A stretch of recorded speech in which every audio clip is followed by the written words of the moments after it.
उत्तराखंड के देवप्रयाग में बादल फटने से शांता नदी में तुगयानी से नगर के शांति बाजार में तबाही आ गई। यहाँ वाक़ई ITI का 3 मंजिली इमारत पूरी तरह से जमींदोज हो गई, जबकि शांता नदी से मुत्तसिल 10 से ज्यादा दुकानें भी बह गईं।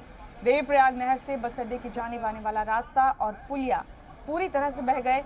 मलबे में किसी के दबने को लेकर अभी हालात साफ नहीं हो पाए हैं।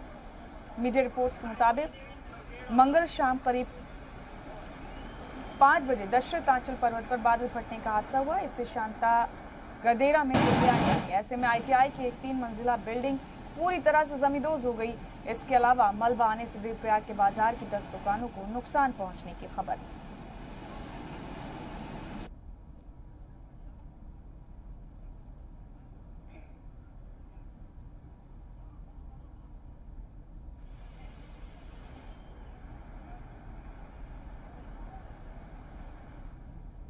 उत्तराखंड के DGP अशोक कुमार ने जानकारी देते हुए बताया कि मंगल को टिहरी में बादल फटने का हादसा हुआ। इसमें 7 से 8 दुकानों और ITI की इमारत को भारी नुकसान हुआ है। उन्होंने बताया कि हादसे में कोई जानी नुकसान नहीं हुआ, फिर भी हमारी SDRF की टीमें जाए हादसे पर पहुंच गई हैं और मुमकिन कोशिशें की जा रही हैं।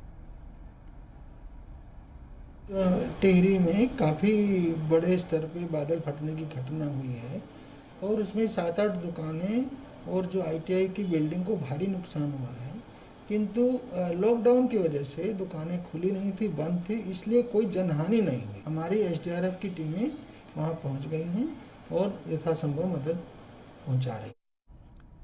महकमा मौसमियात ने एक बार फिर उत्तराखंड के लोगों को अलर्ट किया है। अगले 3 से 4 दिनों में उत्तराखंड में शदीद बारिश का अंदेशा जताया जा रहा है। 12 मई को पहाड़ों पर शदीद बारिश और ओले गिरने का अंदेशा है। माहिर मौसम डॉक्टर रोहित थपलियाल ने क्या कहा, आइए सुनते हैं।